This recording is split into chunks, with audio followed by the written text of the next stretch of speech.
Nós vamos apresentar aqui o amplificador gate comum numa polarização utilizando a autopolarização do JFET tipo N e usando para o nosso projeto as seguintes especificações: ganho 4, o VOPP 4 volts de pico a pico sobre uma carga de 12K. Estes amplificadores eles são utilizados basicamente como um casador de impedâncias e um circuito que tem uma limitação prática devido à própria estrutura desta configuração que nos limita a termos ganhos não muito altos. Os ganhos que normalmente nós encontramos no amplificador gate comum variam entre 3, 4, 5 vezes e que coloca a característica principal deste amplificador como casador de impedâncias e para aplicações em frequências maiores. Como nosso primeiro passo de projeto, ele necessita dos dados do transistor e nós faremos o levantamento das curvas do transistor como nós fizemos nos outros pré-amplificadores. Usaremos um 2N5459, vamos fazer uma varredura de menos 3 volts a 0 no VGS, em passos de 100 mili. Temos a curva do componente, nós podemos com o cursor verificar o IDSS do nosso transistor, 9,89 mA,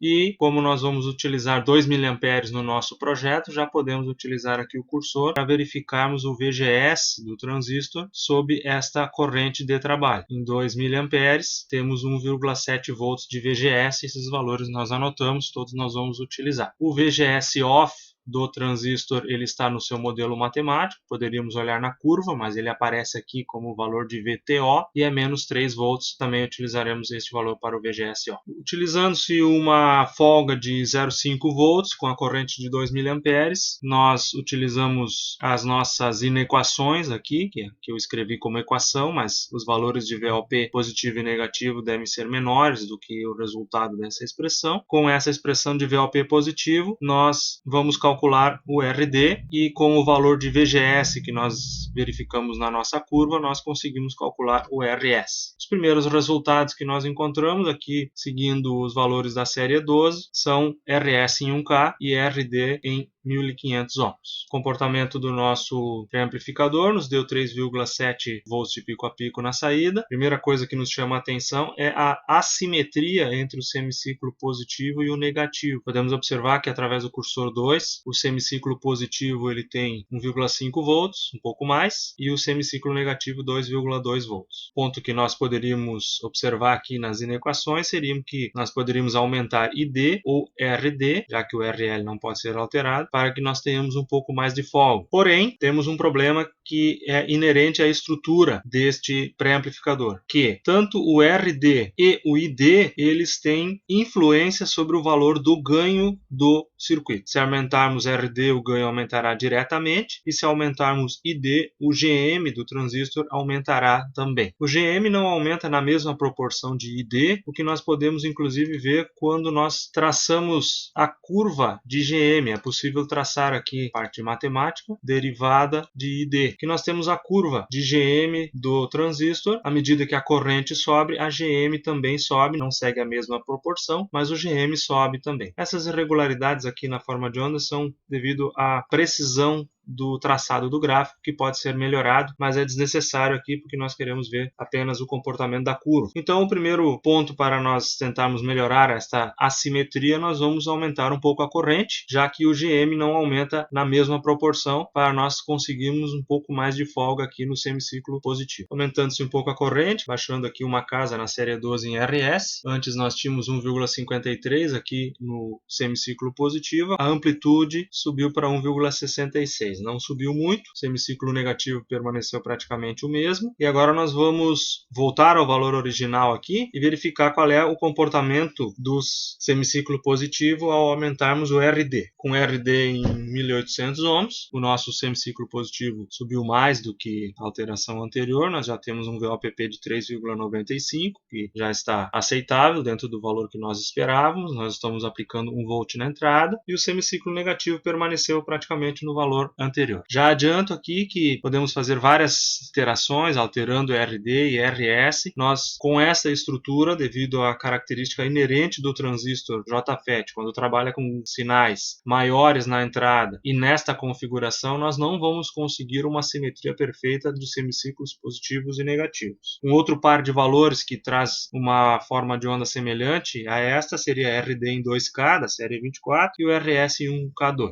Mas, como eu já disse, solucionar 100% este problema nessa estrutura no simulador não será possível. O nosso ganho, então, medido é 3,95 e o nosso ganho calculado, a partir da corrente que nós temos aqui, é 4,3. Temos um valor aproximado razoável. Eu diminui o sinal de entrada para 100 mV de pico para nós verificar a questão da diferença das amplitudes. Podemos observar que quando o sinal de entrada é 50 mV de pico ou 100 mV de pico a pico, o sinal de saída apresenta uma leve diferença nos dois semiciclos, como nós podemos ver aqui, uns 8 mV de diferença entre os dois semiciclos, o que nos mostra que com o aumento da amplitude do sinal de entrada, a diferença dos semiciclos ela vai se tornar cada vez mais acentuada. Para nós medirmos a impedância de saída do nosso amplificador, vamos medir a tensão de saída de circuito aberto e depois nós vamos colocar aqui um valor em RL, do mesmo valor do nosso valor de impedância de saída calculado e verificar se a tensão de saída cai pela metade. Porém, retirando-se a carga aqui, nós vamos ter uma distorção no sinal de saída, visto que o nosso ganho vai aumentar e aí nós teremos uma distorção no semiciclo negativo, visto que o valor do sinal de entrada muito alto vai forçar o nosso semiciclo negativo a uma distorção. Então nós vamos diminuir o sinal de entrada, como nós já temos aqui, vamos medir com 100 mV